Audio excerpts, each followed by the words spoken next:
All right, welcome to another video of Chem with Com. Let's get moving here. So this is the second part of the polyatomic ions and nomenclature section. And this is specifically nomenclature info and covalent compounds or molecular compounds. Um, this is going to be nomenclature moves pretty fast if you have the background info. So this is what we're introducing here. So let's get going. So nomenclature classifications, they're going to be molecular compounds or covalent compounds, whatever you want to call it. Covalent compounds involving two nonmetals. Ionic compounds are going to be a cation and an anion. It doesn't have to be regular monoatomic ions. It can be polyatomic ions as well. Acids, there's going to be a H or a hydrogen on the left side of the molecule or the word acid in the name, right? An acid is something that could take a hydrogen that gives off a hydrogen in water. Basically, that's all it is. So again, an acid is anything with the formula with the hydrogen on the left side of the molecule or the word acid in the name, and it can donate a hydrogen to water. Sometimes it looks something like this, where it's HCl, right? H on the left, and then you have AQ. This means in water. If you have something like this, HCl gas, not an acid, right? Because of that gas. So sometimes I'll leave it blank in this class. So this is okay. This is going to be an acid, right? But if it has a G specifically, it's not an acid. All right, the last thing we're going to do is called a hydrate. It just means there's a water molecule attached. So it's going to be some sort of molecule, this dot, and then however many waters are attached to that hydrate. All right, so let's move. So again, polyatomic ions, we're going to, there's these atoms. So polyatomic, many atoms with a charge. Just like regular ions, all they did was collectively they lost an electron or gained an electron, but these are going to be a total of this many ions. So let's do a quick Lewis structure of this, just so you know kind of what I'm talking about. OH. Let's just stop there. 6 and 1, we have 7 electrons. You can only draw it like this. It goes 1, 2, 3, 4, 5, 6, and 7. But we have to do that minus, right? So the minus means plus another electron, so 8 electrons. Electrons like rolling around in pairs, so that gives us that other electron right here. And so now the oxygen has an octet. It has that one extra electron. So polyatomic ions are just a bunch of atoms that collectively gain or lose an electron, or a series of electrons, right? A number of electrons. All right.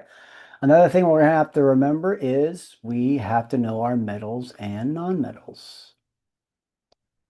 There's something called metalloids, which are semi-metals, but for this thing, we're going to do metals and then everything that isn't, which is the nonmetals. That's everything to the right of that line. All right, so we have polyatomic ions that we're pretty comfortable with. We have metals on the left of this line, nonmetals on the right. So with those two things, we can pretty, oh, sorry, we have to do this too. Fixed charge ions. We've covered this before, but we're doing this again. Ions always have the same charge. Group 1 are always 1 plus. Group 2 is always 2 plus. Group 3 or 13 is 3 plus. 14 we don't know. 15 is 3 minus, 2 minus, 1 minus. This never has a charge.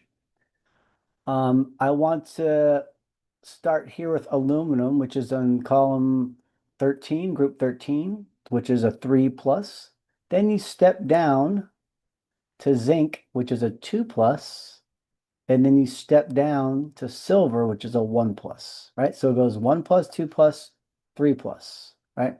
These are all the fixed charge ions. That means these ions and charges always have the same charge. Fixed charge.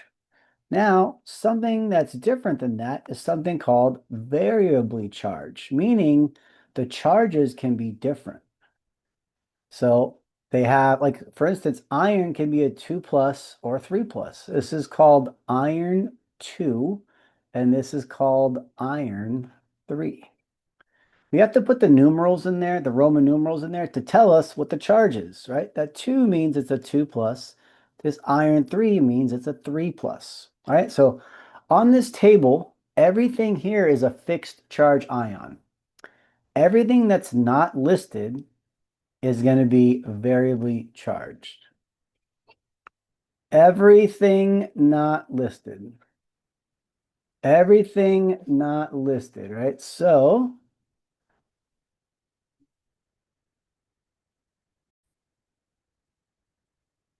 all right, so everything on this is a variably charged ion. And this isn't complete. There's many, many more that are not variably charged, but remember, these are the fixed charges. Everything else are going to be variably charged. All right, let's take a look here. So like I mentioned before, all these ions, we have to name them because this has a 1 plus in front of it. This is copper 1. Because this has a 2 in front of it, this is copper 2. This is iron 2 plus, we have to have iron 2, iron 3, gold 1 because it has a 1 plus charge, gold 3 because it has a 3 plus charge. We'll come back to mercury. Chromium 3 plus is chromium 3. Chromium 6 plus is chromium 6. Lead 2 plus is lead 2. Lead 4 plus is lead 4. Tin 2 plus is tin 2. Tin 4 plus is tin 4. Mercury 2 plus is mercury 2. This is the weird one. We want to pay attention to that little 2 there. That means there are 2 individual mercuries. Collectively, they have 2 plus, but every single individual one has a 1 plus, which makes this mercury 1, right? Because this is per atom, right? All right, so again, this is not the complete list, but this is just to show you that there are variably charged ions. Okay, so here's some compounds with variably charged ions. We don't have to dwell too long on here, but because let's figure this out here. Chlorine always has a charge of 1 minus. Let's look back up on our table here, right? Chlorine always has a 1 minus charge because it's a fixed charge ion. There are 2 chlorines. So 1 minus, 1 minus. We only have 1 atom of iron.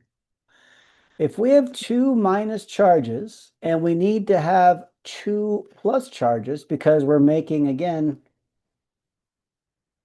neutral compounds, right? We're making neutral compounds. If we have a 1 minus and a 1 minus, right? We have to have a 2 minus to make, oh, sorry, 2 plus to make a 0 neutral compound. So that means this iron has to be 2 plus. And because it has that 2 plus, this is called iron 2 chloride, right? And we'll do more stuff like this in the next few slides. Okay, so covalent compounds or molecular compounds, whatever you want to use, and hydrates. They use these prefixes. Um, Sometimes it's omitted. I'm going to give you a stipulation here. No. Sometimes, or sorry, I'll say usually.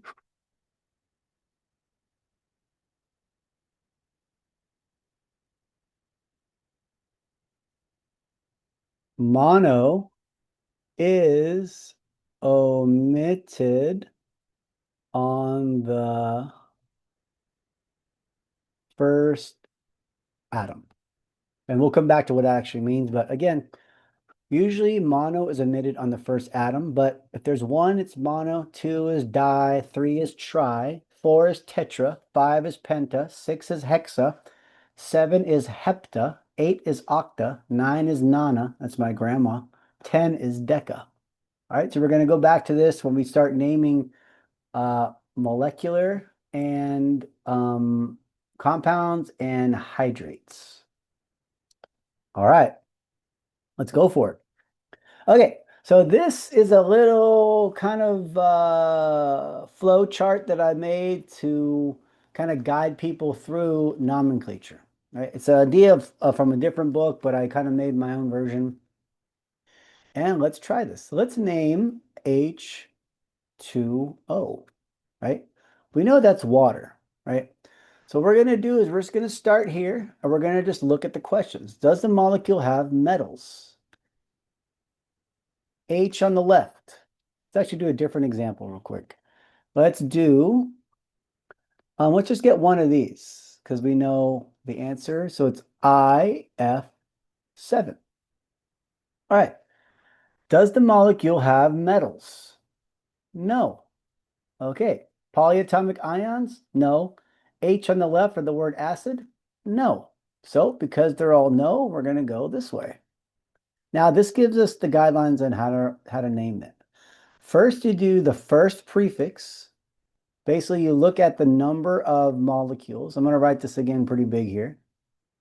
If there's no number here, that means it's a 1, right? No number means 1. You do the first element, which is I. I'm going to label this 1. First element is I. Second prefix is going to be 7. Second element is going to be F, right? And let me actually, I'm just going to draw arrows to all this so that we know what we're looking at. First prefix is going to be 1. First element is I. Second prefix is 7.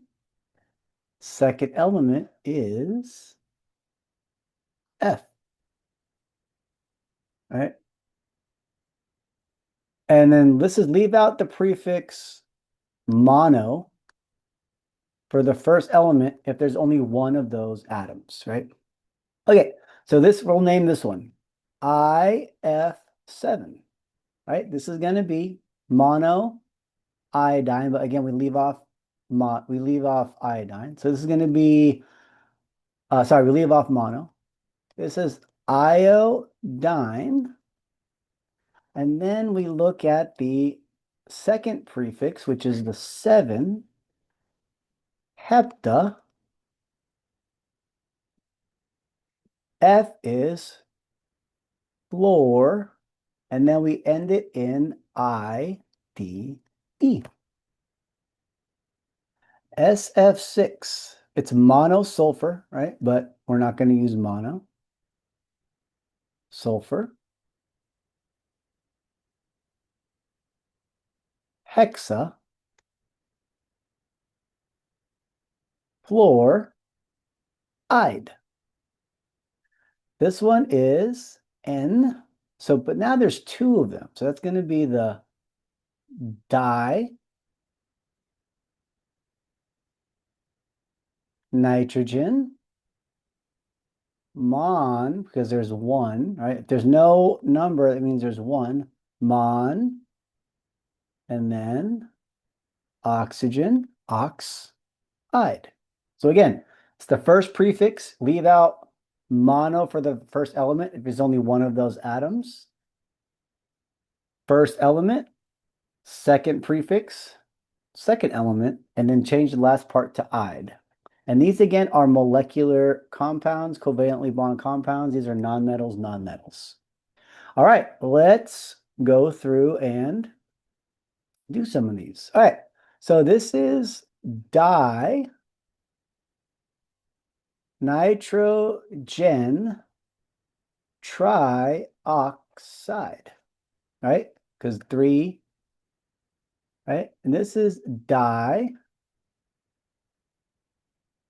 chlorine. 7 is something called hepta oxide.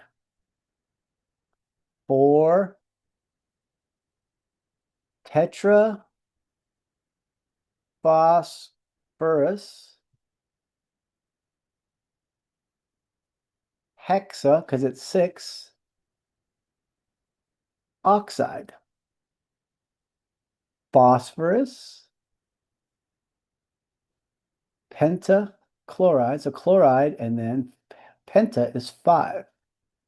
All right, iodine, heptafluoride, hepta is 7. Carbon, tetrachloride, so there's 4 chlorides, so Cl4. Dihydrogen monoxide, right? It's going to be H2 monoxide. All right, that's it. And we're going to continue with ionic compounds and acids in the next lecture. So thank you.